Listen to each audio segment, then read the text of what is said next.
श्री गणेशाय नमः। श्री हनुमते नमः। अथ हनुमतस्तोत्रम्। ॐ नमामि दूतं रामस्य सुखदं च सुरद्रुमं पीनवृत्तमहाबाहुं सर्वशत्रुनिवर्हणम् नानारत्नसमायुक्त कुण्डलादिविभूषितं सर्वदाभीष्टदातारं सतां वै दृढमाहवे। वासिनं चक्रतीर्थस्य दक्षिणस्यस्तगिरो सदा तुङ्गाम्भोधितरङ्गस्य वातेन परिशोभिते नानादेशागतैः सद्भिः सेव्यमानं नृपोत्तमैः धूपदीपादिनैवेद्यैः पञ्चखाद्यैश्च शक्तितः भजामि श्रीहनुमन्तं हेमकान्तिसमप्रभं व्यासतीर्थयतीन्द्रेण पूजितं प्रणिधानतः। त्रिवारं यः पठेन्नित्यं स्तोत्रं भक्त्या द्विजोत्तमः वाञ्छितं लभते भीष्टं षण्मासाभ्यान्तरे खलु। पुत्रार्थी लभते पुत्रं यशोर्थी लभते यशः विद्यार्थी लभते विद्यां धनार्थी लभते धनं। सर्वथा मास्तु संदेहो हरिः साक्षी जगत्पतिः यः करोत्यत्र संदेहं स याति निरयं ध्रुवम् यः करोन्यत्र संदेहं स याति निरयं ध्रुवम्। ॐ श्री हनुमते नमः। इति श्री हनुमतस्तोत्रम्। ॐ श्री भौमाय नमः। अथ मंगलकवचं विनियोगः। ॐ अस्य श्री अंगारककवच स्तोत्रमन्त्रस्य कश्यप ऋषिः अनुष्टुप छन्दः। अंगारको देवता भौम प्रीत्यर्थं पाठे विनियोगः। ध्यानम्। ॐ रक्तांबरो रक्तवपुः किरीटी चतुर्भुजो मेषगतो गदाभृत् धराशुतः शक्तिधरश्च शूली सदा मम स्याद्वरदः प्रशान्तः। ॐ श्री भौमाय नमः। अथ स्तोत्रम्। अंगारकः शिरो रक्षेन् मुखं वै धरणीसुतः स्रवौ रक्तांबरः पातु नेत्रे मे रक्तलोचनः नासां शक्तिधरः पातु मुखं मे रक्तलोचनः भुजौ मे रक्तमाली च हस्तौ शक्तिधरस्तथा वक्षः पातु वरांगश्च हृदयं पातु रोहितः कटिं मे गृहराजश्च मुखं चैव धराशुतः जानुजङ्घे कुजः पातु पादौ भक्तप्रियः सदा सर्वाण्यन्यानि चाङ्गानि रक्षेन्मे मेषवाहनः य इदं कवचं दिव्यं सर्वशत्रुनिवारणं भूतप्रेतपिशाचानां नाशनं सर्वसिद्धिदं सर्वरोगहरं चैव सर्वसम्पत्प्रदं शुभं भुक्तिमुक्तिप्रदं नृणां सर्वसौभाग्यवर्धनं रोगबन्धविमोक्षं च सत्यमेतन्न संशयः। ॐ श्री मंगलाय नमः इति श्री मंगल कवच स्तोत्रम्। ॐ श्री पितृभ्यो नमः। अथ पितृस्तोत्रम्। ॐ अर्चितानां मूर्तानां पित्राणां दीप्ततेजसां नमस्यामि सदा तेषां ध्यानिनां दिव्यचक्षुषाम्। इन्द्रादीनां च नेतारो दक्ष्यमारीचयोस्तथा सप्तर्षीणां तथान्येषां तान् नमस्यामि कामदाम्। मन्वादीनां च नेतारः सूर्याचन्द्रमसोस्तथा तान् नमस्याम्यहं सर्वान् पितॄनप्युद्दधामि च। नक्षत्राणां ग्रहाणां च वायु अग्न्योर्भयस्तथा द्यावा पृथिव्योश्च तथा नमस्यामि कृताञ्जलिः। प्रजापते कश्यपाय सोमाय वरुणाय च योगेश्वरेभ्यश्च सदा नमस्यामि कृताञ्जलिः। नमो गणेभ्यः सप्तभ्यस् तथा लोकेषु सप्तसु स्वयंभुवे नमस्यामि ब्रह्मणे योगचक्षुषे। सोमाधारान् पितृगणान् योगमूर्तिधरांस्तथा नमस्यामि तथा सोमं पितरं जगतामहम्। अग्निरूपांस्तथैवान्यान् नमस्यामि पितॄनहम्। अग्नि सोममयं विश्वं यत एतदशेषतः। ये च तेजसी ये चेते सोमसूर्याग्निमूर्तयः जगत्स्वरूपिणश्चैव तथा ब्रह्मस्वरूपिणः। तेभ्योऽखिलेभ्यो योगिभ्यो पितृभ्यो यतमानसः नमो नमो नमस्तेस्तु प्रसीदन्तु स्वधाभुजः। नमो नमो नमस्तेस्तु प्रसीदन्तु स्वधाभुजः। ॐ श्री पितृगणेभ्यो नमः इति पितृस्तोत्रम्। ॐ अथ हनुमतस्तोत्रम्। ॐ नमामि दूतं रामस्य सुखदं च सुरद्रुमं पीनवृत्तमहाबाहुं सर्वशत्रुनिवर्हणं। नानारत्नसमायुक्त कुण्डलादिविभूषितं सर्वदाभीष्टदातारं सतां वै दृढमाहवे। वासिनं चक्रतीर्थस्य दक्षिणस्यस्तगिरो सदा तुङ्गाम्भोधितरङ्गस्य वातेन परिशोभिते। नानादेशागतैः सद्भिः सेव्यमानं नृपोत्तमैः धूपदीपादिनैवेद्यैः पञ्चखाद्यैश्च शक्तितः। भजामि श्रीहनुमन्तं हेमकान्तिसमप्रभं व्यासतीर्थयतीन्द्रेण पूजितं प्रणिधानतः।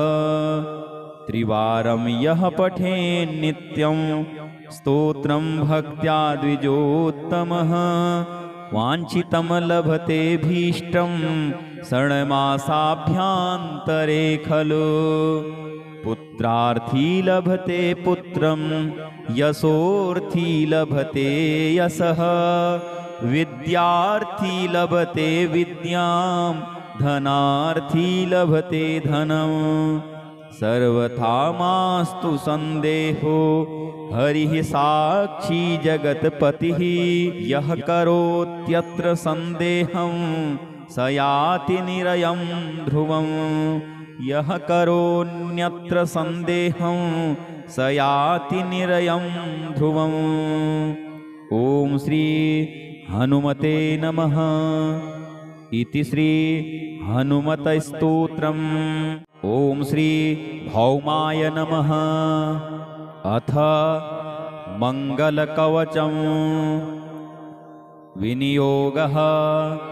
ॐ अस्य श्री अंगारककवच स्तोत्रमन्त्रस्य कश्यप ऋषिः अनुष्टुप् छन्दः। अंगारको देवता भौम प्रीत्यर्थं पाठे विनियोगः। ध्यानम्। ॐ रक्ताम्बरो रक्तवपुः किरीटी चतुर्भुजो मेषगतो गदाभृत् धराशुतः शक्तिधरश्च शूली सदा मम स्याद्वरदः प्रशान्तः। ॐ श्री भौमाय नमः। अथ स्तोत्रम्। अंगारकः शिरो रक्षेन् मुखं वै धरणीसुतः स्रवौ रक्ताम्बरः पातु नेत्रे मे रक्तलोचनः। नासां शक्तिधरः पातु मुखं मे रक्तलोचनः। भुजौ मे रक्तमाली च हस्तौ शक्तिधरस्तथा। वक्षः पातु वराङ्गश्च हृदयं पातु रोहितः। कटिं मे गृहराजश्च मुखं चैव धराशुतः। जानुजङ्घे कुजः पातु पादौ भक्तप्रियः सदा। सर्वाण्यन्यानि चाङ्गानि रक्षेन्मे मेषवाहनः। य इदं कवचं दिव्यं सर्वशत्रुनिवारणं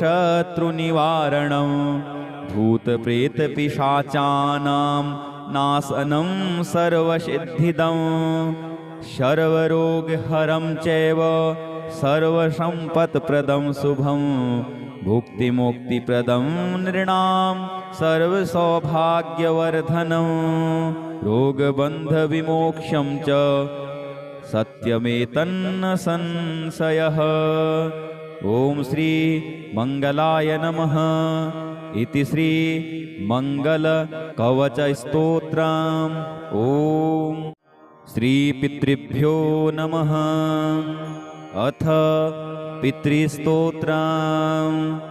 ॐ अर्चितानां मूर्तानां पित्राणां दीप्ततेजसां नमस्यामि सदा तेषां ध्यानिनां दिव्यचक्षुषाम्। इन्द्रादीनां च नेतारो दक्ष्यमारीचयोस्तथा सप्तर्षीणां तथान्येषां तान् नमस्यामि कामदाम्। मन्वादीनां च नेतारः सूर्या चन्द्रमसोस्तथा तान् नमस्याम्यहं सर्वान् पितॄनप्युद्दधामि च। नक्षत्राणां ग्रहाणां च वायु अग्न्योर्भयस्तथा द्यावा पृथिव्योश्च तथा नमस्यामि कृताञ्जलिः। प्रजापते कश्यपाय सोमाय वरुणाय च योगेश्वरेभ्यश्च सदा नमस्यामि कृताञ्जलिः। नमो गणेभ्यः सप्तभ्यस् तथा लोकेषु सप्तसु स्वयंभुवे नमस्यामि ब्रह्मणे योगचक्षुषे। सोमाधारान् पितृगणान् योगमूर्तिधरांस्तथा नमस्यामि तथा सोमं पितरं जगतामहम्। अग्निरूपांस्तथैवान्यान् नमस्यामि पितॄनहम्। अग्नि सोममयं विश्वं यत एतदशेषतः। ये च तेजसी ये चैते सोमसूर्याग्निमूर्तयः जगत्स्वरूपिणश्चैव तथा ब्रह्मस्वरूपिणः तेभ्योऽखिलेभ्यो योगिभ्यो पितृभ्यो यतमानसः नमो नमो नमस्तेस्तु प्रसीदन्तु स्वधाभुजः नमो नमो नमस्तेस्तु प्रसीदन्तु स्वधाभुजः। ॐ श्री पितृगणेभ्यो नमः इति पितृस्तोत्रम्। ॐ अथ हनुमतस्तोत्रम्। ॐ नमामि दूतं रामस्य सुखदं च सुरद्रुमं पीनवृत्तमहाबाहुं सर्वशत्रुनिवर्हणं नानारत्नसमायुक्त कुण्डलादिविभूषितं सर्वदाभीष्टदातारं सतां वै दृढमाहवे वासिनं चक्रतीर्थस्य दक्षिणस्यस्तगिरो सदा तुङ्गाम्भोधितरङ्गस्य वातेन परिशोभिते नानादेशागतैः सद्भिः सेव्यमानं नृपोत्तमैः धूपदीपादिनैवेद्यैः पञ्चखाद्यैश्च शक्तितः भजामि श्रीहनुमन्तं हेमकान्तिसमप्रभं व्यासतीर्थयतीन्द्रेण पूजितं प्रणिधानतः त्रिवारं यः पठेन्नित्यं स्तोत्रं भक्त्या द्विजोत्तमः वाञ्छितं लभते भीष्टं षण्मासाभ्यान्तरे खलु पुत्रार्थी लभते पुत्रं यशोर्थी लभते यशः विद्यार्थी लभते विद्यां धनार्थी लभते धनं सर्वथा मास्तु संदेहो हरिः साक्षी जगत्पतिः यः करोत्यत्र संदेहं स याति निरयं ध्रुवं यः करोन्यत्र संदेहं स याति निरयं ध्रुवम्। ॐ श्री हनुमते नमः इति श्री हनुमतस्तोत्रम्। ॐ श्री भौमाय नमः। अथ मङ्गलकवचं विनियोगः। ॐ अस्य श्री अंगारककवच स्तोत्रमन्त्रस्य कश्यप ऋषिः अनुष्टुप् छन्दः। अंगारको देवता भौमप्रीत्यर्थं पाठे विनियोगः। ध्यानम्। ॐ रक्ताम्बरो रक्तवपुः किरीटी चतुर्भुजो मेषगतो गदाभृत् धराशुतः शक्तिधरश्च शूली सदा मम स्याद्वरदः प्रशान्तः। ॐ श्री भौमाय नमः। अथ स्तोत्रम्। अंगारकः शिरो रक्षेन् मुखं वै धरणीसुतः स्रवौ रक्ताम्बरः पातु नेत्रे मे रक्तलोचनः नासां शक्तिधरः पातु मुखं मे रक्तलोचनः भुजौ मे रक्तमाली च हस्तौ शक्तिधरस्तथा वक्षः पातु वराङ्गश्च हृदयं पातु रोहितः कटिं मे गृहराजश्च मुखं चैव धराशुतः जानुजङ्घे कुजः पातु पादौ भक्तप्रियः सदा सर्वाण्यन्यानि चाङ्गानि रक्षेन्मे मेषवाहनः य इदं कवचं दिव्यं सर्वशत्रुनिवारणं भूतप्रेतपिशाचानां नाशनं सर्वसिद्धिदं सर्वरोगहरं चैव सर्वसम्पत्प्रदं शुभं भुक्तिमुक्तिप्रदं नृणां सर्वसौभाग्यवर्धनं रोगबन्धविमोक्षं च सत्यमेतन्न संशयः। ॐ श्री मंगलाय नमः इति श्री मंगलकवचस्तोत्रम्। ॐ श्री पितृभ्यो नमः। अथ पितृस्तोत्रम्। ॐ अर्चितानां मूर्तानां पित्राणां दीप्ततेजसां नमस्यामि सदा तेषां ध्यानिनां दिव्यचक्षुषाम्। इन्द्रादीनां च नेतारो दक्ष्यमारीचयोस्तथा सप्तर्षीणां तथान्येषां तान् नमस्यामि कामदाम्। मन्वादीनां च नेतारः सूर्या चन्द्रमसोस्तथा तान् नमस्याम्यहं सर्वान् पितॄनप्युद्दधामि च। नक्षत्राणां ग्रहाणां च वायु अग्न्योर्भयस्तथा द्यावा पृथिव्योश्च तथा नमस्यामि कृताञ्जलिः। प्रजापते कश्यपाय सोमाय वरुणाय च योगेश्वरेभ्यश्च सदा नमस्यामि कृताञ्जलिः। नमो गणेभ्यः सप्तभ्यस् तथा लोकेषु सप्तसु स्वयंभुवे नमस्यामि ब्रह्मणे योगचक्षुषे।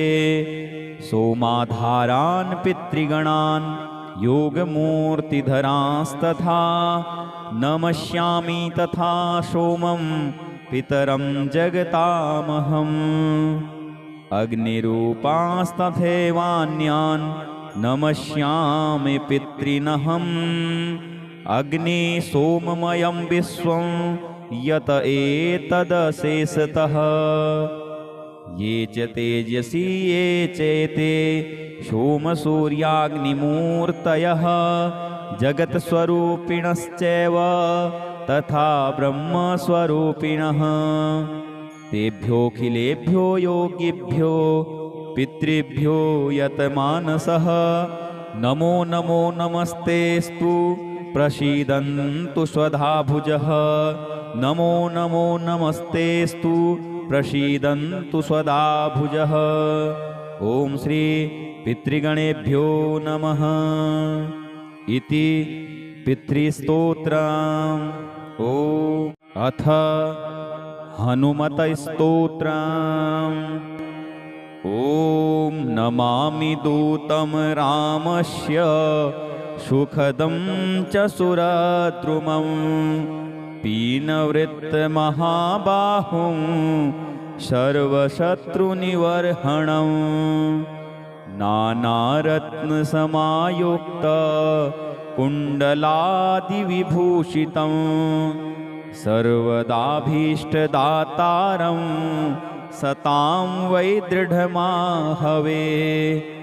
वासिनं चक्रतीर्थस्य दक्षिणस्यस्तगिरो सदा तुङ्गाम्भोधितरङ्गस्य वातेन परिशोभिते। नानादेशागतैः सद्भिः सेव्यमानं नृपोत्तमैः धूपदीपादिनैवेद्यैः पञ्चखाद्यैश्च शक्तितः। भजामि श्रीहनुमन्तं हेमकान्तिसमप्रभं व्यासतीर्थयतीन्द्रेण पूजितं प्रणिधानतः। त्रिवारं यः पठेन्नित्यं स्तोत्रं भक्त्या द्विजोत्तमः वाञ्छितं लभते भीष्टं षण्मासाभ्यान्तरे खलु। पुत्रार्थी लभते पुत्रं यशोर्थी लभते यशः विद्यार्थी लभते विद्यां धनार्थी लभते धनम् सर्वथा मास्तु संदेहो हरिः साक्षी जगत्पतिः यः करोत्यत्र संदेहं स याति निरयं ध्रुवम् यः करोन्यत्र संदेहं स याति निरयं ध्रुवम्। ॐ श्री हनुमते नमः। इति श्री हनुमतस्तोत्रम्। ॐ श्री भौमाय नमः। अथ मंगलकवचम् विनियोगः। ॐ अस्य श्री अंगारककवच स्तोत्रमन्त्रस्य कश्यप ऋषिः अनुष्टुप् छन्दः। अंगारको देवता भौम प्रीत्यर्थं पाठे विनियोगः। ध्यानम्। ॐ रक्तांबरो रक्तवपुः किरीटी चतुर्भुजो मेषगतो गदाभृत् धराशुतः शक्तिधरश्च शूली सदा मम स्याद्वरदः प्रशान्तः। ॐ श्री भौमाय नमः। अथ स्तोत्रम्। अंगारकः शिरो रक्षेन् मुखं वै धरणीसुतः स्रवौ रक्तांबरः पातु नेत्रे मे रक्तलोचनः नासां शक्तिधरः पातु मुखं मे रक्तलोचनः भुजौ मे रक्तमाली च हस्तौ शक्तिधरस्तथा वक्षः पातु वरांगश्च हृदयं पातु रोहितः कटिं मे गृहराजश्च मुखं चैव धराशुतः जानुजङ्घे कुजः पातु पादौ भक्तप्रियः सदा सर्वाण्यन्यानि चाङ्गानि रक्षेन्मे मेषवाहनः यैदं कवचं दिव्यं सर्वशत्रुनिवारणं भूतप्रेतपिशाचानां नाशनं सर्वसिद्धिदं सर्वरोगहरं चैव सर्वसम्पत्प्रदं शुभं भुक्तिमुक्तिप्रदं नृणां सर्वसौभाग्यवर्धनं रोगबन्धविमोक्षं च सत्यमेतन्न संशयः। ॐ श्री मंगलाय नमः। इति श्री मंगलकवच स्तोत्रम्। ॐ श्री पितृभ्यो नमः। अथ पितृस्तोत्रम्।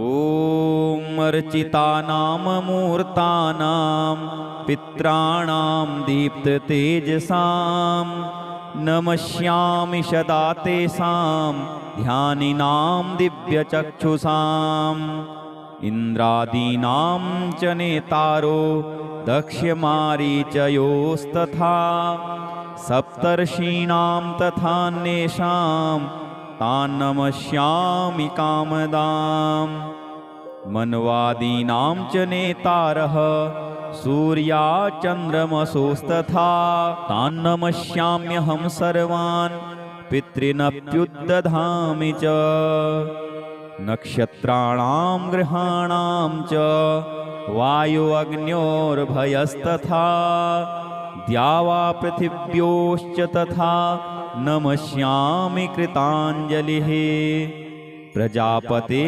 कश्यपाय सोमाय वरुणाय च योगेश्वरेभ्यश्च सदा नमस्यामि कृताञ्जलिः नमो गणेभ्यः सप्तभ्यस् तथा लोकेषु सप्तसु स्वयंभुवे नमस्यामि ब्रह्मणे योगचक्षुषे सोमाधारान् पितृगणान् योगमूर्तिधरांस्तथा नमस्यामि तथा सोमं पितरं जगतामहम् अग्निरूपांस्तथैवान्यान् नमस्यामि पितॄनहम् अग्नि सोममयं विश्वं यत एतदशेषतः ये च तेजसी ये चेते सोमसूर्याग्निमूर्तयः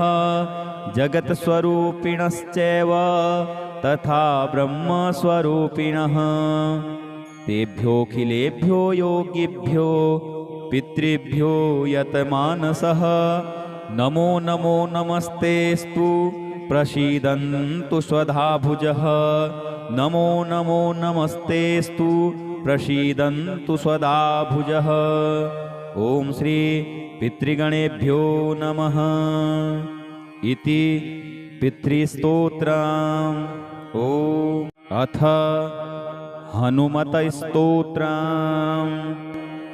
ॐ नमामि दूतं रामस्य सुखदं च सुरद्रुमं पीनवृत्तमहाबाहुं सर्वशत्रुनिवर्हणं नानारत्नसमायुक्त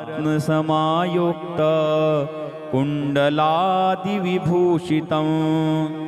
सर्वदाभीष्टदातारं सतां वै दृढमाहवे वासिनं चक्रतीर्थस्य दक्षिणस्यस्तगिरो सदा तुङ्गाम्भोधितरङ्गस्य वातेन परिशोभिते नानादेशागतैः सद्भिः सेव्यमानं नृपोत्तमैः धूपदीपादिनैवेद्यैः पञ्चखाद्यैश्च शक्तितः भजामि श्रीहनुमन्तं हेमकान्तिसमप्रभं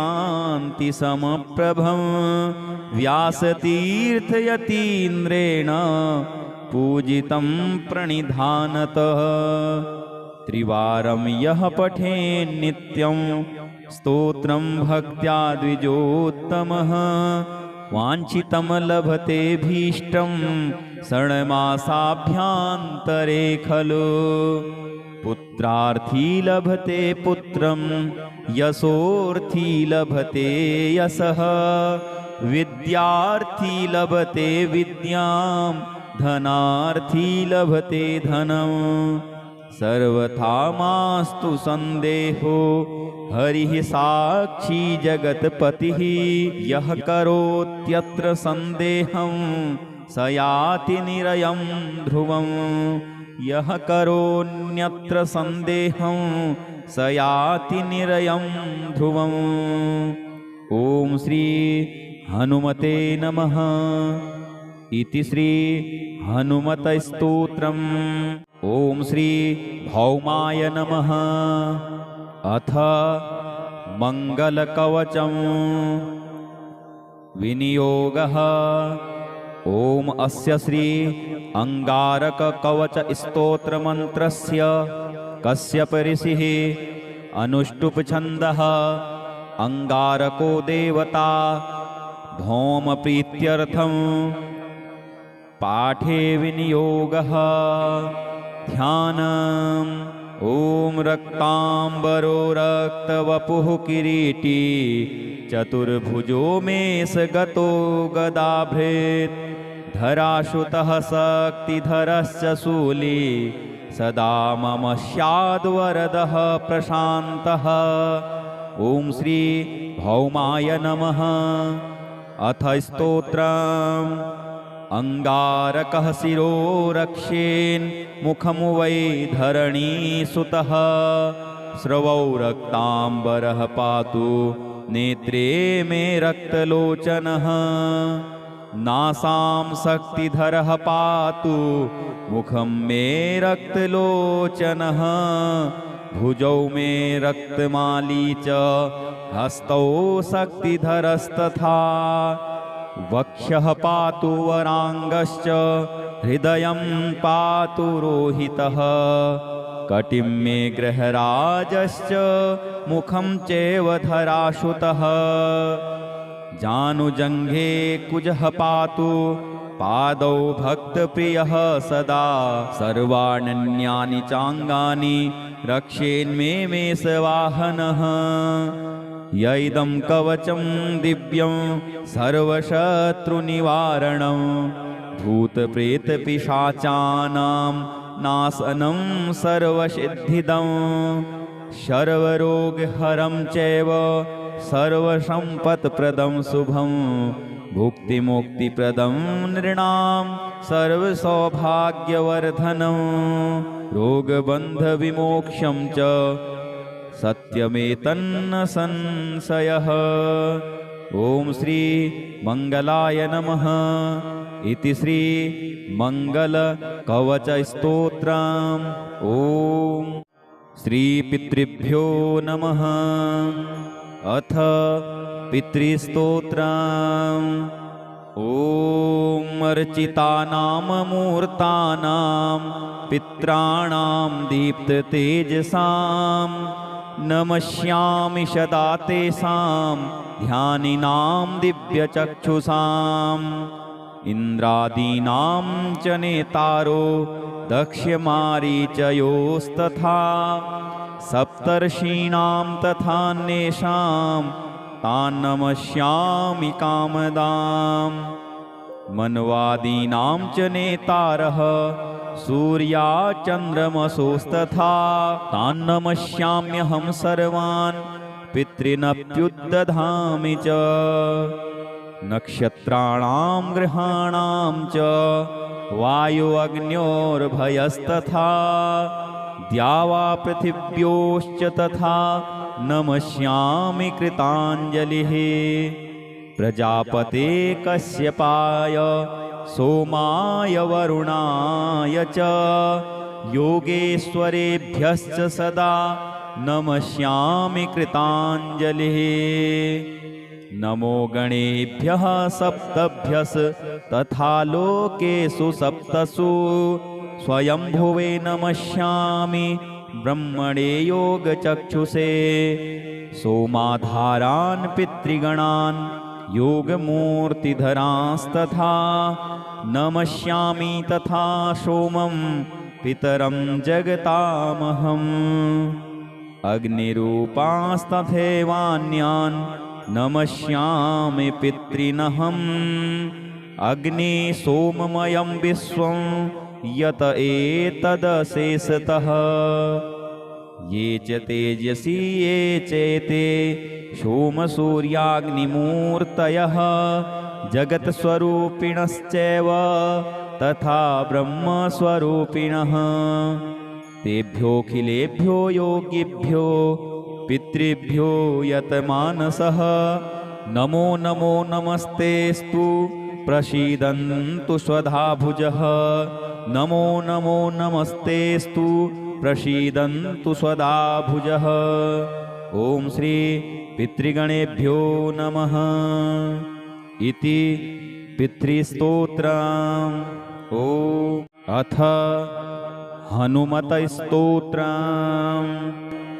ॐ नमामि दूतं रामस्य सुखदं च सुरद्रुमं पीनवृत्तमहाबाहुं सर्वशत्रुनिवर्हणं नानारत्नसमायुक्त कुण्डलादिविभूषितं सर्वदाभीष्टदातारं सतां वै दृढमाहवे वासिनं चक्रतीर्थस्य दक्षिणस्यस्तगिरो सदा तुङ्गाम्भोधितरङ्गस्य वातेन परिशोभिते नानादेशागतैः सद्भिः सेव्यमानं नृपोत्तमैः धूपदीपादिनैवेद्यैः पञ्चखाद्यैश्च शक्तितः भजामि श्रीहनुमन्तं हेमकान्तिसमप्रभं व्यासतीर्थयतीन्द्रेण पूजितं प्रणिधानतः त्रिवारं यः पठेन्नित्यं स्तोत्रं भक्त्या द्विजोत्तमः वाञ्छितं लभते भीष्टं षण्मासाभ्यान्तरे खलु पुत्रार्थी लभते पुत्रं यशोर्थी लभते यशः विद्यार्थी लभते विद्यां धनार्थी लभते धनं सर्वथा मास्तु संदेहो हरिः साक्षी जगत्पतिः यः करोत्यत्र संदेहं स याति निरयं ध्रुवं यः करोन्यत्र संदेहं स याति निरयं ध्रुवम्। ॐ श्री हनुमते नमः। इति श्री हनुमतस्तोत्रम्। ॐ श्री भौमाय नमः। अथ मंगलकवचम् विनियोगः। ॐ अस्य श्री अंगारककवच स्तोत्रमन्त्रस्य कश्यप ऋषिः अनुष्टुप् छन्दः। अंगारको देवता भौम प्रीत्यर्थं पाठे विनियोगः। ध्यानम्। ॐ रक्तांबरो रक्तवपुः किरीटी चतुर्भुजो मेषगतो गदाभृत् धराशुतः शक्तिधरश्च शूली सदा मम स्याद्वरदः प्रशान्तः। ॐ श्री भौमाय नमः। अथ स्तोत्रम्। अंगारकः शिरो रक्षेन् मुखं वै धरणीसुतः स्रवौ रक्तांबरः पातु नेत्रे मे रक्तलोचनः नासां शक्तिधरः पातु मुखं मे रक्तलोचनः भुजौ मे रक्तमाली च हस्तौ शक्तिधरस्तथा वक्षः पातु वरांगश्च हृदयं पातु रोहितः कटिं मे गृहराजश्च मुखं चैव धराशुतः जानुजङ्घे कुजः पातु पादौ भक्तप्रियः सदा सर्वाण्यन्यानि चाङ्गानि रक्षेन्मे मेषवाहनः यैदं कवचं दिव्यं सर्वशत्रुनिवारणं भूतप्रेतपिशाचानां नाशनं सर्वसिद्धिदं सर्वरोगहरं चैव सर्वसम्पत्प्रदं शुभं भुक्तिमुक्तिप्रदं नृणां सर्वसौभाग्यवर्धनं रोगबन्धविमोक्षं च सत्यमेतन्न संशयः। ॐ श्री मंगलाय नमः। इति श्री मंगल कवच स्तोत्रम्। ॐ श्री पितृभ्यो नमः। अथ पितृस्तोत्रम्। ॐ अर्चितानां मूर्तानां पित्राणां दीप्ततेजसां नमस्यामि सदा तेषां ध्यानिनां दिव्यचक्षुषाम् इन्द्रादीनां च नेतारो दक्ष्यमारीचयोस्तथा सप्तर्षीणां तथान्येषां तान् नमस्यामि कामदाम् मन्वादीनां च नेतारः सूर्या चन्द्रमसोस्तथा तान् नमस्याम्यहं सर्वान् पितॄनप्युद्दधामि च नक्षत्राणां ग्रहाणां च वायु अग्न्योर्भयस्तथा द्यावा पृथिव्योश्च तथा नमस्यामि कृताञ्जलिः प्रजापते कश्यपाय सोमाय वरुणाय च योगेश्वरेभ्यश्च सदा नमस्यामि कृताञ्जलिः नमो गणेभ्यः सप्तभ्यस् तथा लोकेषु सप्तसु स्वयंभुवे नमस्यामि ब्रह्मणे योगचक्षुषे सोमाधारान् पितृगणान् योगमूर्तिधरांस्तथा